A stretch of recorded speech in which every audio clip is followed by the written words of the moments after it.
Hey everyone, welcome back to my YouTube channel. Thanks for clicking on today's video. So today is my 22nd birthday makeup look. A lot of you guys had requested this, so I decided to film it for you.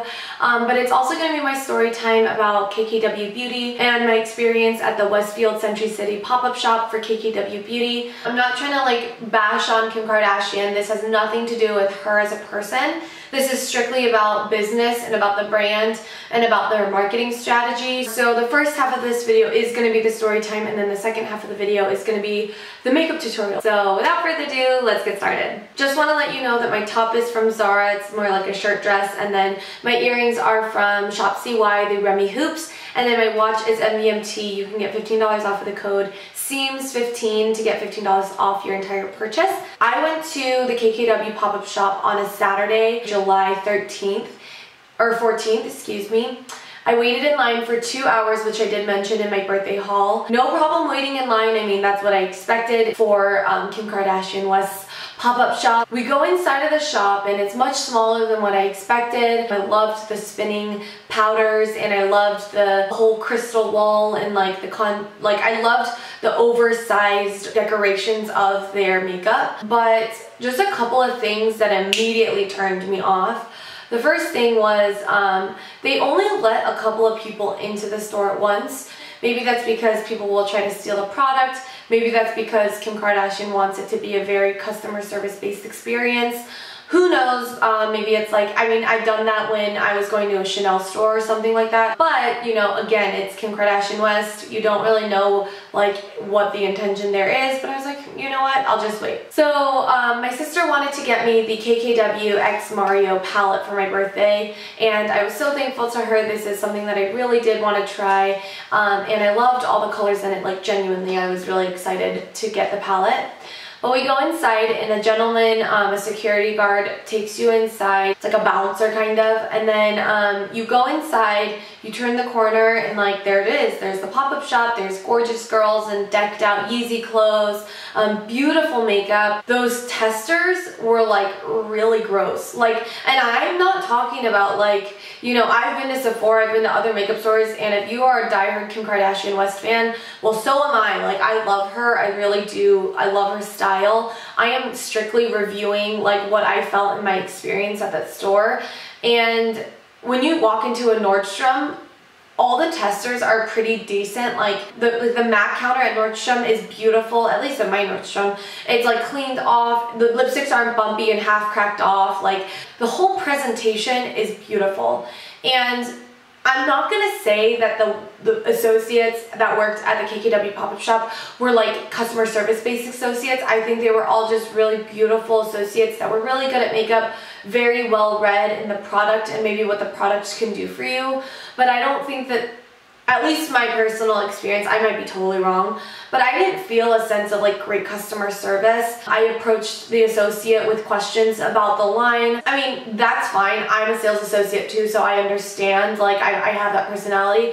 That's like the first thing I noticed. Like, they weren't really sales associates. They seemed more like really beautiful women who had really gorgeous makeup, and they knew a lot about the Kim Kardashian West makeup line, and they knew how to wear it on their face in a way that would really want to sell it, pretty much. Like, I was touching things like,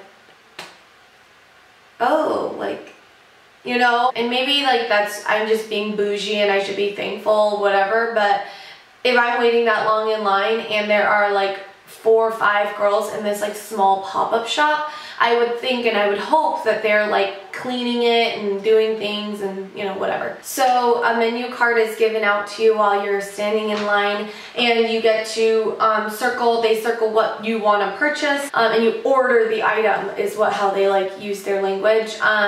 So that was really cool. I liked that experience a lot, but there was a moment when I was like taking photos of like different things and smelling perfumes and just like taking a lot of photos and boomerangs and things, because like I'm only spending like 15 minutes in here, so like I wanted to get the most of my time. But then the gentleman who like brought us in, he had asked me like, are you still shopping? Like, are you still shopping or what are you doing? He kind of like said it like that, and I was like, what? I was like, wait, I'm just taking photos. Like, you know, like, isn't that what this is all about? Like, it's about, like, you know, sharing it on social media and letting people know that I'm here.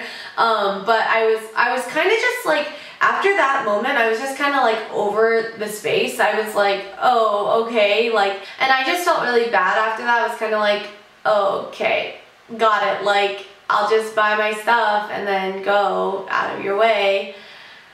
But when we left this store, my sister was like, oh shoot, we didn't get parking validation. So then we walked back to the front of the line. Like, my sister looked through the clear window, like, of the K, and she like knocked on the window, took the parking validation ticket, and was like, oh, do you guys parking validate? This is on the outside though. She's like, do you guys parking validate or whatever? And like, there's a line behind us, and I'm sure people were like, what do they think they're doing? Do they think they're like cutting us in line? We were literally just asking if they do parking validation. And he opened the door and was like, no, we don't get parking validation here. And that just like bothered me, because I spent $5 on parking validation, and like, it's not the parking validation that's the point. It's more like, you spend $100 or more. Like, me and my sister together spent about $160 together at the KKW pop-up shop, and they don't even give out parking validation, but I waited in that line for like 2 hours. So that was just something that like really bothered me. I was like, okay, Century City, maybe that's like your own rules with KKW. Maybe Kim Kardashian was like, no, we have to give our customers parking validation, and Century City was like, no, we're not going to give them parking validation. Like, they need to go shop at other stores that are here regularly. I don't know. Was it worth the products? I mean, like, was all of it worth it? It's one of those collectible items. It's one of those like really fun, trendy makeup pieces that you just want to like purchase to have. You don't purchase because you want to actually wear it every single day, and you're going to repurchase it and repurchase it and repurchase it. Like, I don't think that I would spend, again, like the same amount of money that I did to repurchase some of these items, because to be honest, like, I really just wanted to try the product, and I went through all of that just to try it. I didn't know that I cared so much. I didn't know that I loved Kim Kardashian that much. But I guess I did enjoy the whole process of like waiting and feeling like, oh my gosh, I'm waiting for something amazing, but then I was slightly let down. That lipstick was just, ugh, like, it smells so weird. It smells like fake lipstick, like the kind of lipstick that you get in Claire's, like when you're a kid, like in those kid makeup packages and stuff. And like, the fact that like I rubbed this on and then the whole tube of lipstick just like wobbled back and forth, that really bothered me. I don't even know if I need to stick it in the fridge or something like that, but like, why do I need to do that with makeup, you know? At the end of the day, I don't like regret purchasing any of these, because, you know, I really was curious about all of the product, but I didn't like that they didn't have a return policy. I didn't like that all of these things were just kind of like, it felt like more of a show than it felt like something that would really last me in terms of makeup. That's the same way I felt about Kylie Cosmetics, and I don't mean to hate on these products. I've tried a wide range of makeup, and to be honest, like, these sticks and these products aren't going to be the makeup that I repurchase with my own money. Like, if that makes sense. I mean, again, I am a really big fan of the Kardashian clan. I am a big fan. I really do love their fashion and the way that they look and the way that they, you know, work hard for what they have. But I'm just strictly talking about the product, my experience there. So I hope that gives you a little bit of insight on how I felt. Yeah, that's kind of my thoughts on the brand and my experience at the KKW pop-up shop. But yeah, let's go ahead and take a look at how I got this eye makeup, which I am really obsessed with. I do really like the eye makeup and how it turned out.